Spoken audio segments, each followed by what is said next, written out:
నగరం ఎంత అందంగా ఉంటే ప్రజలు అంత ఆరోగ్యంగా ఉంటారని విజయవాడ నగరపాలక సంస్థ కమిషనర్ ధ్యానచంద్ర అన్నారు.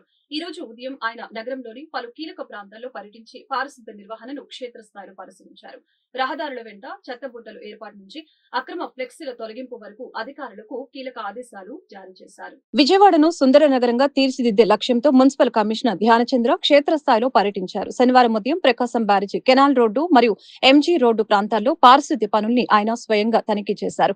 ఈ సందర్భంగా కమిషనర్ మాట్లాడుతూ పారిశుద్ధ్య నిర్వహణలో ఎటువంటి లోపాలు ఉండకూడదని అధికారుల్ని హెచ్చరించారు. ముఖ్యంగా రహదారులపై ఏర్పాటు చేసిన 3 రంగుల చెత్త బుట్టలు అందుబాటులో ఉన్నాయా, వాటిపై చెత్త వేసే విధానాన్ని వివరించే స్టిక్కర్లు సరిగ్గా ఉన్నాయా అని నిశితంగా పరిశీలించారు. నగరంలో ఎక్కడైతే ఎక్కువ వ్యర్థాలు పేరుకుపోతున్నాయో ఆ గార్బేజ్ వల్నరబుల్ పాయింట్స్ వద్ద అందమైన పెయింటింగ్స్ వేయాలని, హార్టికల్చర్ విభాగం సమన్వయంతో అక్కడ మొక్కలు పెంచి ఆహ్లాదకరంగా మార్చాలని కమిషనర్ ఆదేశించారు. కేవలం చెత్త మాత్రమే కాకుండా నగర అందానికి భంగం కలిగించే వేలాది కేబుల్ వైర్లు, అనుమతి లేని ఫ్లెక్సీలు మరియు బ్యానర్లను తక్షణమే తొలగించాలని పట్టణ ప్రణాళిక అధికారులకి స్పష్టమైన ఆదేశాలు జారీ చేశారు.